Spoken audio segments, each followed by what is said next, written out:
Scrappy friends. Welcome to Workshop Wednesday. My name is Diane Gutierrez and I am so happy to be here scrapbooking with you today. And it's Keeping It Simple Day. So every 2 weeks we're going to come on and we're going to do a Keeping It Simple. And just as a reminder, I like to say this every time, is we are working in the Creative Memories 101 Scrapbooking Ideas and Sketch Book. And I went through the book, I found some sketches and ideas that I think qualify as keeping it simple. And today we are going to be on page 98. So if you have the book and you want to go ahead and flip over to that and see what it is. And I'll go ahead and flip you over to my desktop so you can see as I kind of go over this briefly. Okay? There we go. So here's the sketch right here. Let me take this off and hold this up a little bit. Page 98. I also have over on my blog, which I put in the description of this video. You can go and get a PDF of this, but the sketchbook actually has the measurements here, whereas the blog post does not. So I was able to find a sketch online, but it doesn't have the measurements. So I'll keep this here for a moment in case you want to screenshot that. But anyway, this is our sketch right here, and I think this is very simple. If you look at the inspiration down here, it doesn't look quite that simple, but it is. When I explain it, you're going to think that it's pretty easy and straightforward. But let's look at the sketch here, and I have a sample piece of paper here so we can talk about that first. I like to present these as formulas so that we can recreate them a lot easier in our own scrapbooks. Let's scoot that like this. I'll keep this on the table here for a minute. I am going to do a double page layout today. It's already a double page, so I don't have to stretch my imagination too far. I'm going to keep pretty similar to this. So that's easy. But for the example, I'm just going to show you on one piece of paper, but you can see here it's just a mirror image when you look at the background. Okay, so it's the background piece that keeps it simple. Once we get our photos on and we start embellishing, we can take it above simple at that point if we want to. But this design truly keeps it simple. I wish there was something, I wanted to say it's super simple, but I think you're going to get the idea here. So you start with your background piece, and that really could be anything. If you like a lot of color, then you would want to go with something more elaborate like this piece here. And or if you like it on the white side, you use white, use your album pages, whatever you like as your background. And then they make two simple cuts from an icon piece of paper is what they have here. Not an icon piece, just a regular pattern paper is what they have here. They took a 1-inch piece and put that at the top. And then they took about a 1/2 inch. Here it says 5/8 of an inch. And I think I just went with a 1/2 inch. It's easier to cut. And we just put the 1 inch at the top and then the 1/2 inch at the bottom. And it gives us this band effect. Then what they did up here is they use a border sticker in the inspiration, but you can see the little dots on the sketch represent some kind of a border, either a border sticker or punch out of some kind, or from a border making cartridge, something along the top right here, just to add to your theme or to the decorations of the page. Okay, and that's it. They left us this big open room right here to do our photos. And I love that. I like to call this one the band, because if it ran across 2 pages, it would just look like a big band of paper that we can then put our photos in. So this is a great layout with lots of uses for lots of different themes and topics. Real quick before we get into ours, if we look at the inspiration, because when you look at it, it looks like it's really dressed up. But what they used here is some laser cut paper. And I believe, if I remember correctly, this is deep in the woods. And if I remember correctly, they might have took one piece and cut it and used half on each side. And other than that, they just framed the photos and or matted the photos with some matting, and that might have already been on it. I don't recall. I don't know if I ever had this laser paper. And then they just put some punch out leaves on it. Like I said, that could have been already on it as well. So super simple, especially if you had laser cut paper, but I don't. And I'm going to be doing a slightly different layout today. So I'm going to be more focused on the actual sketch for my inspiration.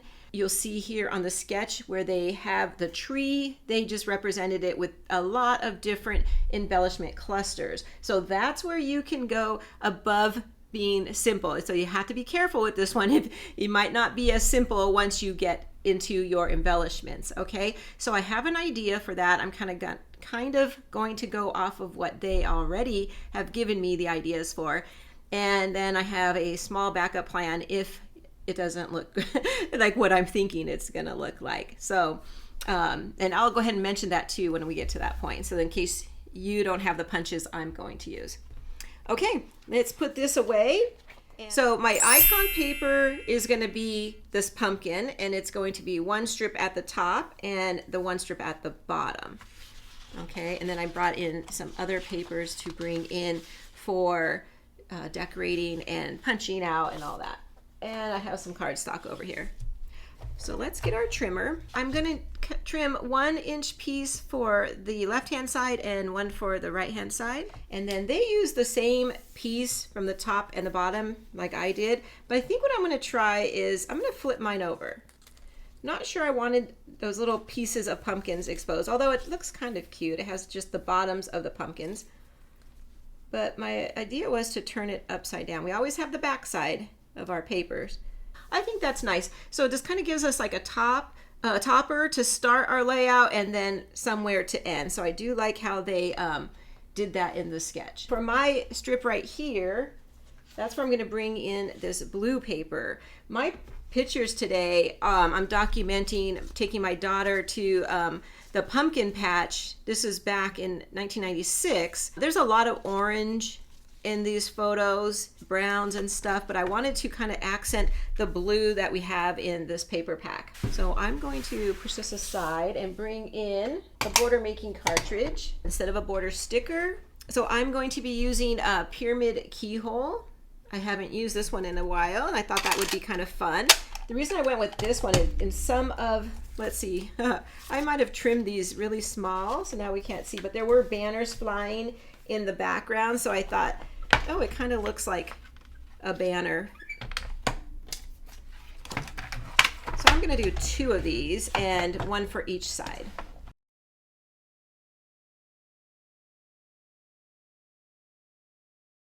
And I'm going to trim this. I don't need very much at the bottom. I just need a little bit for tucking.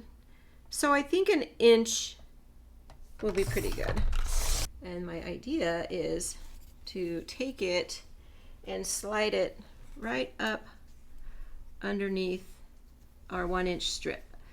So where they came over the top with a border sticker, I'm just replacing that with a punch out. You know, I love to use my tools. So it's going to look like that. Let's do the other page.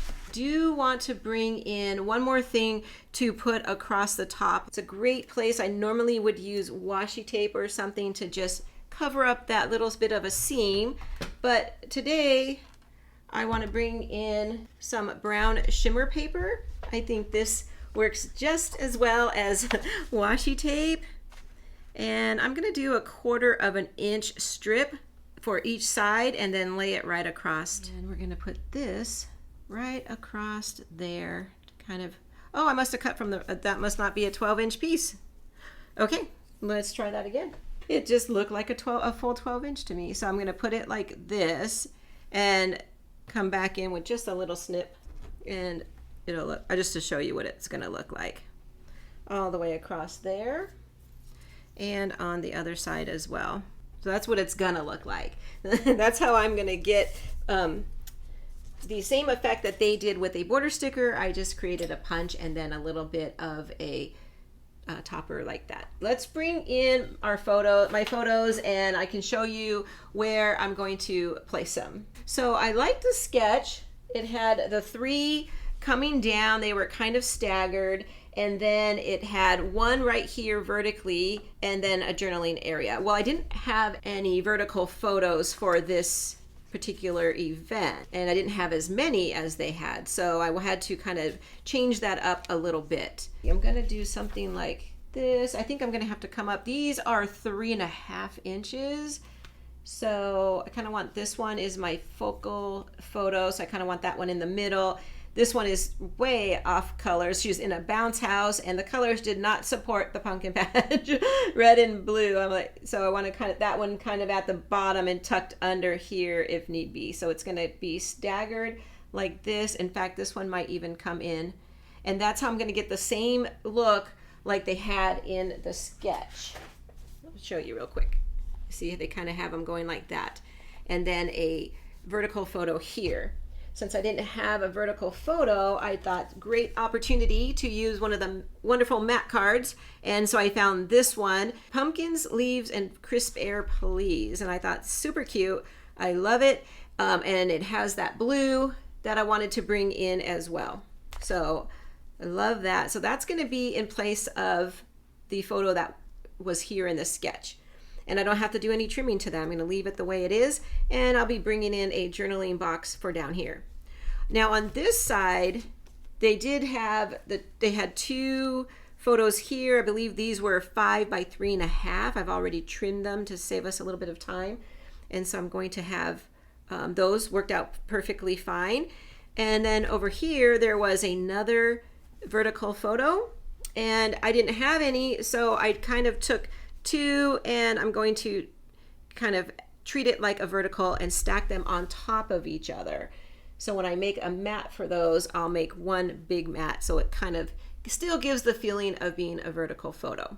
And for my photo mats, I'm going to bring in this beautiful brown wood grain. I love this piece. So you can see I still have the same layout, still keeping it pretty simple. All I've done is create the head, the top and the bottom, and then matted my photos.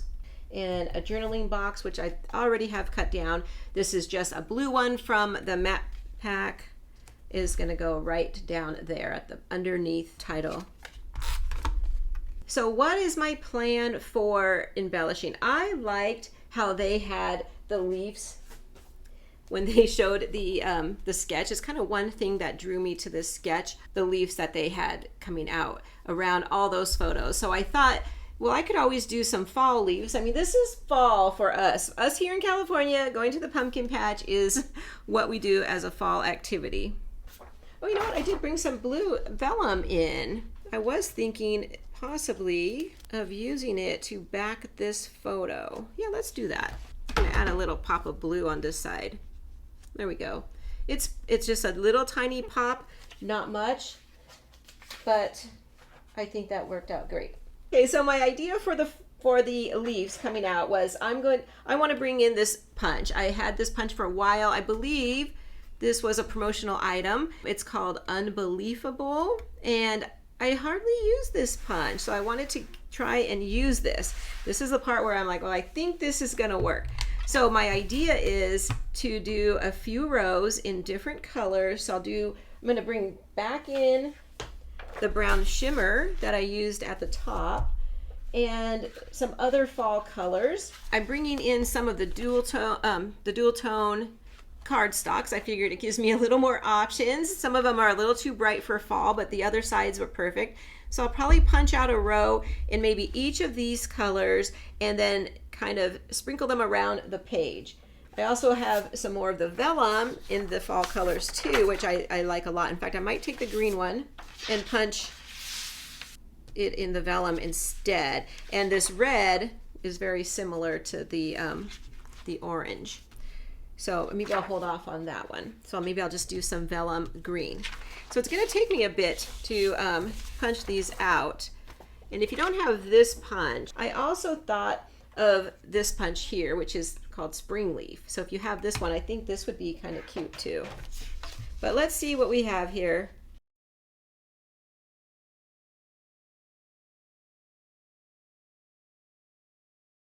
Now to get these all trimmed off nicely, just going to bring in my scissors and I'm going to go at each intersection and kind of just go up into a point to give it that leaf look. And then keep doing the same thing.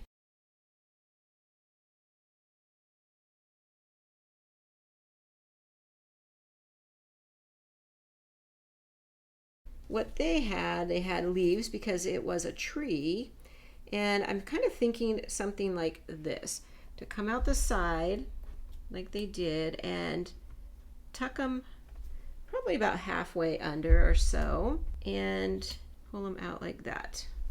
Do 2 there and then mix up the colors. That's the vellum, and then this one is the brown shimmer. And I'm just going to keep going. I don't want it to look like I have too much of a pattern going on. How about this? And then maybe let's do a brown. The yellow is a little bright. And then I think maybe right here, we'll do at least one, kind of touching into our journaling box to kind of give it that connection. Over here, I wanted to do some, maybe we're going to go here. In fact, scoot that one over and then scoot all these over so I have some room to put my leaves. And then maybe another brown shimmer, maybe down here. I think it's too much yellow close by. Let's move this one down. Kind of mimic what they did in the sketch. Let's see. I think I want brown and orange. I like that. And then down here, some red and another green one, like that. There we go. Let me just show you real quick what it would look like with, I'll just punch out one, maybe I'll do 2, so we can get an idea of what it would look like with the spring punch, because maybe you want to do it with the spring punch. So I'm doing this off camera, so I don't want to move my layout. Here's one, and then let's do, there we go. So see, that would look super cute with the springtime punch as well, or the spring leaf punch. For now, I'm gonna keep it. You'll have to go check my my blog, or maybe I'll post it on Facebook too, my final decision. I might go back and change those. I don't know. I kind of like this one. I haven't used this one in a while. I feel like I use spring leaf quite a bit. Okay, so that's kind of bringing in what they did in the sketch a little bit, but a little bit more to what I would want. So let's get to embellishing, and then we can finish this layout up. Okay, so I brought in the stickers from the collection as well as my some of my stickers from my Totally Tonal pack. I'm gonna hold off on those for a minute. And what I'm thinking is go toward these pumpkins a bit. See which one we like. I only put one leaf here for a reason, because I wanted to bring in some of the pumpkins. I'm thinking maybe, let's try the big one. So it's gonna go something like that. You know what, I don't like the orange leaf here now. Let's change it. Yeah, let's take it from here. I don't think I had any more brown ones left, and then we'll put the red one right up there. It was the orange one up there. It's too orangey, too much orange. There we go. Put the pumpkin here. Pop that up onto some foam. It'll give it a little bit of dimension on top of that leaf. Like that. I want to come over here. I love this wheelbarrow with all the pumpkins in it. So I'm thinking to put that right over here. These around a little bit. I'm going to do the orange one going this direction, and the green one going that direction, just because the green was overlapping our blue vellum there and it just looked too forced. And then I'm going to put the wheelbarrow right there, and I'll put that up onto some foam as well. Gotta love our foam squares. They really bring everything to life. Okay, it'll go like this because embellishment for a pumpkin patch, a wheelbarrow full of pumpkins. I like this one, Falling for You, and it has a heart. So of course, I'm going to put that up onto some foam. Might as well do that now. And I think I'm going to put that one right like that between those. I'm going to bring in some banners. I love these banners, and this banner punch I use as a single banner. And I think what I'll do is I'll come up through a couple of these and punch out some different banners to kind of come out the leaves there a little bit. So let me get all those papers back in. We'll do some brown. Let me do a couple brown. This is that shimmer again. Just adding a little bit of sparkle to this layout. Not a lot. I'm just lining it up underneath, squeezing it, and then turning it upside down. So my idea is to come back through, start with the brown one, and come up here, tuck it under, and help me with some words. And so I thought I can come back and put some little words on there. So I'm going to put one right about here. On this side of the layout, I can do a few. Or I can do one on each side. I don't know if I want to do every cluster of leaves with a banner, but it'll look like that. And then here I could do orange. It does look like red right here. So we'll bring the green one in right like that, and now maybe a darker one. No, let's do the orange. I'm going to trim it down. I don't want it to show. These will probably not have little words on them over here. It'll just be going into my journaling right there. Okay, and then on this side, let's do a green. I think this one I will put 2 on. Do yellow. I like it coming out the side like that. I think that's it, actually. I don't think I want any up there. It looks good. I don't think I want any coming out of the bottom of the wheelbarrow either. Okay, so let's look for the little words that I want to put on. There's always some cute ones that I know are going to work perfectly. I do need to kind of keep them to a smaller, like I can't use celebrate everything. It won't fit on the banner. So I like this one, darling. Gorgeous is cute. Okay, let's see. I only want 3 for this side. So it'll say something coming down. And then I'm going to put it right here on the banner, and then tuck the banner underneath like that. Okay, let's see about this one. Good stuff. Might be a little long. Here and now, that might work. Love you. Definitely go with that one. Oops, see, this one's getting a little long. How about here and now? Let's go with here and now. I'm going to just trim off a little bit right here. I think it's going to be a little long. There we go. Because that's going to be the part that's sticking out at the edge. And then this part's going to get covered up. Okay, so it'll go like that, here and now. So there we go. Cute. I think that's all I'm going to do. That took me a little bit longer than my normal keeping it simple because I did kind of fuss with all those leaves, but I think it's worth it. I might go back through and try to do some of the other leaves and see if I like it better, but I will post it on to Facebook and on my blog so you can find it in a couple other places and see what you think of the final result. Okay, let me come on back. Well, thank you so much for watching today. I hope that I inspired you to get your book out and use page 98 and do a simple page or 2 pages today. Okay, well, take care, everybody. I'll be back next week with, well, a little something to do with Croptoberfest. So come back next week and see what we're going to do. Okay, bye, everybody. Take care.